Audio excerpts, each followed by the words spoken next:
প্রিয় দর্শক, প্রীতি নিন, শুভেচ্ছা নিন। আমাদের মুখোমুখি অনুষ্ঠানে আপনাদের স্বাগত জানাচ্ছি। আমি তরুণ ঘোষ। নেত্রীর একটি নির্দেশ আমার কাছে এসে পৌঁছেছে বলে আমি তড়িঘড়ি এই ভিডিওটা করতে বসলাম। নির্দেশটি হচ্ছে এটা আপনাদের প্রতি। এই যে অবৈধভাবে যত গ্রেপ্তারি হয়েছে,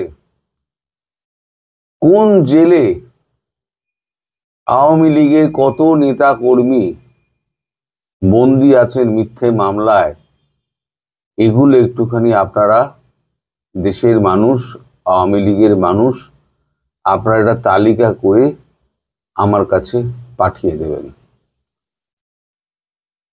আমি আমার এই টেলিগ্রামের নাম্বার আবার আপনাদের কাছে আমি দিয়ে দিচ্ছি। এগুলো আমাকে নেত্রীর কাছে পাঠাতে হবে লোক মারফত। আপনারা সবাই জানেন নেত্রীর সঙ্গে আমার কোনো ব্যক্তিগত যোগাযোগ নেই। আমাকে থার্ড পার্টি হয়ে যেতে হয়, ফলে একটু সময় লাগবে। হয় এদেরকে বিনা শর্তে জামিন দিতে হবে, অথবা ভারতীয় ফৌজ কি করে এদের বার করতে হয় সেটা খুব ভালো করে জানে। ভারতীয় ফৌজ চায় না এদেরকে, ভারতীয় ফৌজ চায় না ভারতবর্ষের সীমানা ডিঙিয়ে ঢাকার মধ্যে প্রবেশ করে বিভিন্ন শহরে ঢুকে জেল থেকে তাদেরকে বার করুক। কিন্তু এই সরকার, এই অপদার্থ সরকার, প্রতিহিংসামূলক সরকার, এ তো উচ্ছেদ হবে। যদিও বা একটু মাপ পায়, এই মাপ পাওয়ার জন্য তাদেরকে যেটা করতে হবে সেটা হচ্ছে আসিফ নজরুল অ্যান্ড গ্যাং, তাদের প্রত্যেককে নির্দেশ করে বলছি আমি, অবিলম্বে এদের যদি জামিনের ব্যবস্থা না করা হয়, তাহলে এর শেষ কিন্তু ভারত দেখে ছাড়বে। আমি সবাইকে চিনি না। কয়েকদিন আগে, বেশ কিছুদিন আগে থেকে তো আপনারা জানেন যে আমাদের সাংবাদিক মঞ্জুর আলম পান্না, কলিমুল্লাহ স্যার এবং আরো অনেকে গ্রেপ্তার হয়ে রয়েছেন। অনেক পরিচিত আছেন, অপরিচিত আছেন। আমি তো সবাইকে চিনি না, কাকে কোন মিথ্যা মামলায় জড়িয়ে দিয়ে এরা ঢুকিয়ে রেখে দিয়েছে, কত হাজার ঢুকিয়ে রেখে দিয়েছে। এখন সম্প্রতি একজনকে গ্রেপ্তার করেছিলেন, তার নাম হচ্ছে শেখ ফিরদৌসী কাজল কাকলি। শেখ ফিরদৌসী কাজল কাকলি শেখ হাসিনাকে যখন করে দেওয়া হয়, বঙ্গবন্ধুকে হত্যা করা হয়, বা ওই সময়তে উনি গেট পাহারা দিয়েছিলেন। শেখ হাসিনার অত্যন্ত প্রিয় পাত্রী, তাকে 3 তারিখে যখন হাজিরার জন্য কোর্টে আনা হয়, তখন ভ্যানের মধ্যেই তার অঙ্গের একটা অঙ্গ পড়ে যায়, অবশ হয়ে যায়, তিনি প্যারালাইজড। সেই অবস্থায় এই জানোয়ারগুলো, এই আসিফ নজরুলের নির্দেশে এই জানোয়ারগুলো, আসিফ নজরুল তো একটা জানোয়ারের জানোয়ার, তার নির্দেশে এই জানোয়ারগুলো তাকে নিয়ে গিয়েছে আবার হাসপাতাল, জেলে। তাকে এখনো পর্যন্ত হাসপাতালে চিকিৎসার জন্য পাঠানো হয়নি। এনার সঙ্গে আমার পরিচয় আছে, এনার সঙ্গে আমি কথা বলেছি। আমি পণ করেছি, যতক্ষণ না পর্যন্ত প্রত্যেকটি আওয়ামী লীগকে, নিরপরাধ কর্মীকে, অপরাধী হলে সেটা আলাদা কথা, নিরপরাধ কর্মী মিথ্যে মামলায় ফাঁসিয়ে যত শিল্পী, সাহিত্যিক, সাংবাদিকদের নিরাপরাধ তাদেরকে মিথ্যা মামলায় ফাঁসিয়ে ঢোকানো হয়েছে, তাদের প্রত্যেককে মুক্ত করে আমি ছাড়ব। এ আমার পণ। হয় ভালোই ভালোই এদের ছেড়ে দিন, এটাকে হুমকি বলে ভাববেন না, একদম একদম হুমকি বলে ভাববেন না। এটা হচ্ছে সতর্কবাণী, যেটা ভালো করে কান দিয়ে আসিফ নজরুল, ইউনূস সাহেব আপনারা ভালো করে শুনে নিন। খুব বেশি দিন আপনাদের আর ওয়েট করতে হবে না। এই যে অবস্থা আপনারা যেটা করেছেন না, তার 4 গুণ ভোগান্তি আপনাদের ভুগতে হবে। আপনারা কোথাও পালাতে পারবেন না, সব রাস্তা বন্ধ। আমি গ্যারান্টি দিয়ে বলছি। আপনাদের আপনাদের হাতে যদি বিদেশি পাসপোর্টও থাকে, আপনাদের ভারতবর্ষ আটকে দেবে।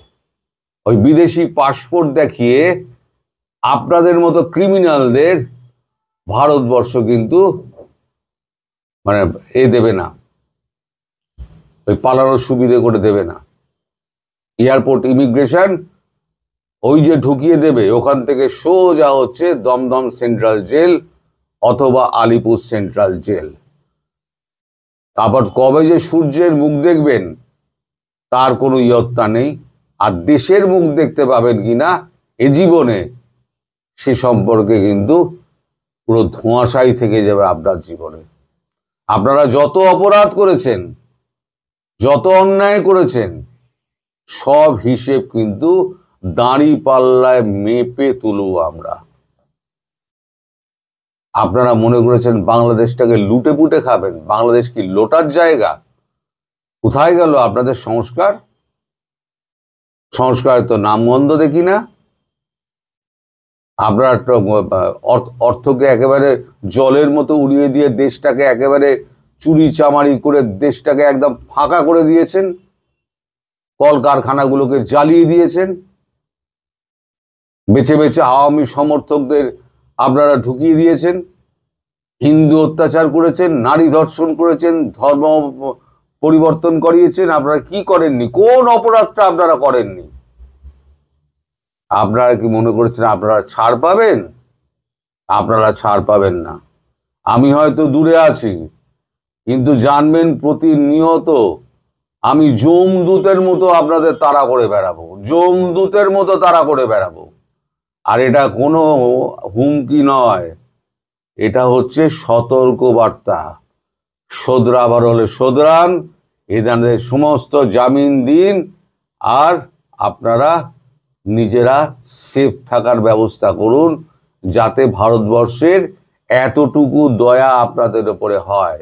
ওইটুকু দয়া পেতে গেলে এই কাজটা আপনাদের প্রথম করতে হবে, এটা আমি বলে দিলাম।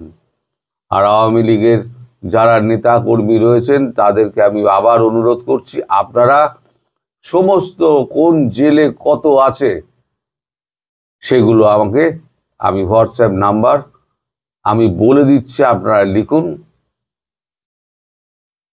আমার টেলিগ্রাম নাম্বার, আমাকে তো আবার টেলিগ্রাম নাম্বারটা দেখে বলতে হবে, ওটা আমার আবার মনে নেই।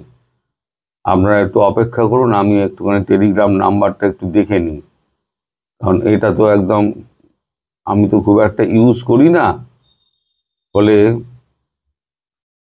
আমাকে টেলিফোন নাম্বারটা এই মুহূর্তে আমার মনে পড়ছে না। আচ্ছা, পরবর্তী ভিডিওতে আমি সন্ধ্যেবেলার ভিডিওতে আমি আমার নাম্বারটা দিয়ে দেবো। এখনই তো আপনার দরকার হবে না, আমি খুঁজে পাচ্ছি না তাড়াহুড়োর মধ্যে। আপনারা নেত্রীর এই নির্দেশটা মানুন, আর সন্ধ্যেবেলা আপনাদের সঙ্গে দেখা হবে। আর একটা কথা আপনাদের বলবো, আপনারা না গুণীজনের সম্মান করতে শিখুন। আমার জন্য বলছি না, আপনাদের দেশে গোলাম মওলা রনি, তিনি একজন রাজনীতিবিদ, তিনি কিন্তু কূটনীতি এবং রাজনীতিটা বোঝেন।